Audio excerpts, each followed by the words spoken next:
اب یہ ایک تماشا مچایا ہوتا ہے، یہ ڈرون آنے کیوں دیے، یہ پاکستان کے اندر گھسے کیسے، اس کے بعد یہ ڈرون کرنے کیا آئے تھے، یہ ہمارے کیا کر رہے ہیں، کہتے ہیں ہماری یہ ٹیکنالوجی ہے، یہ ٹیکنالوجی، انہوں نے تو اوپر مار ہی نہیں گرائے۔ اگر واگا بارڈر سے آئے، اگر جناب والا شکر گڑھ سے آئے، اگر سیال کوٹ سے آئے، اگر پٹھان کوٹ سے گزر کے بہاولپور اور بہاول نگر اور فورٹ عباس اس طرف گئے، اگر پیچھے سے کراچی کی طرف آئے تو یہ ڈرون کیسے آ گئے، تو انہوں نے اندر تک کیسے آنے دیے، ایک فیصل مسجد تک پہنچ گیا۔ یہ کیا ہے؟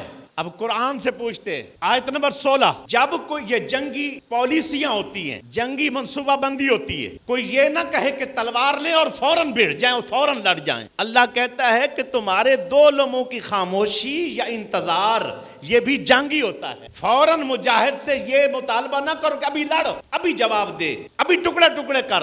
مجاہد دوسرے کو تھکاتا ہے، مجاہد دوسرے کا زور دیکھتا ہے، مجاہد دوسرے کی وہ جو چال ہے اس کو بھانپ کے پھر بدلہ لیتا ہے، پھر جواب دیتا ہے۔ انہوں نے ڈرون بھیجے اسی لیے کہ ہمیں پتہ چلے کہ جناب ایئر ڈیفنس سسٹم کہاں کہاں نصب ہے، کہاں کہاں ان کا ایئر ڈیفنس سسٹم موجود ہے، ہمیں اطلاع ہو، پھر جا کر ہم ان کے اوپر اگلا اٹیک کریں۔ انہوں نے ڈرون بھیج کر یہ چیک کرنا چاہا۔ کمال حکمت عملی ہماری فوج کی، آئین بالکل قرآن کے مطابق، سورہ انفال آیت نمبر 16 قرآن کے مطابق ڈرون بھیجتے گئے، انہوں نے چھیڑا ہی نہیں، وہ اندر داخل ہو گئے، کئی ایئر ڈیفنس سسٹم کراس کر کے انہوں نے کرنے دیا۔ جب دیکھا کہ اب یہاں تک آ گئے ہیں، کسی کو کوئی نقصان نہیں پہنچنے والا، انہوں نے چھوٹے موٹے شرلیوں مرلیوں سے، کسی نے گن سے مار دیا، کسی نے کسی اور، یعنی مین جو سسٹم تھے اس سے نہیں گرائے تاکہ دشمن کو پتہ نہ چلے۔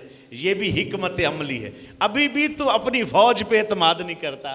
رافیل طیارے جو انہوں نے منگوائے ہیں فرانس کے، یہ طیارے آج تک نہیں گرے، جنگیں ہو رہی ہیں، سب کچھ ہے، ان کا گراف ہائی لیول پر تھا، ہر بندہ پیسے لگانے کو تیار تھا، خریدنے کو تیار تھا، بکنگ چل رہی تھی، رافیل طیارے چاہیے، رافیل طیارے چاہیے۔ لیکن کیا ہے، جس وقت پاکستان نے پیچھے گرایا ایک، وہ بھی پاکستان ہی نے گرایا۔ اس بار پھر یہ 3 گرائے تو پاکستان نے ہی گرائے۔ آپ جا کر دیکھیں، الجزیرہ کے اوپر رافیل طیاروں کے متعلق لکھا ہوا ہے، انہوں نے لکھا ہے ریڈار میں نہیں آتے، پکی بات ہے ریڈار میں نہیں آتے، لیکن کیا ہے، ریڈار میں نہیں آتے لیکن پاکستانیوں کے ریڈار میں آتے ہیں، پاک فوج کے ریڈار میں آتے ہیں۔ انہوں نے کہا جو ہمارے ڈرون ہیں یہ ریڈار میں نہیں آتے، یہ اسرائیل نے بنائے۔ پہلی بار اگر کوئی اسرائیل کا ڈرون گرایا ہے تو وہ بھی پاک آرمی نے گرایا۔ رافیل بھی پاکستانی آرمی گرا رہی ہے، اگر کوئی ڈرون گرا رہی ہے وہ بھی پاکستانی آرمی گرا رہی ہے۔ اتنے بڑے کام کر کے تجھے تیری فوج نے دے دیے، نادان قوم ہے، ابھی بھی سمجھ کوئی نہیں۔ ان کے ادارے تباہ ہو گئے ہیں، بنانے والے وہ ڈیفالٹ کر گئے ہیں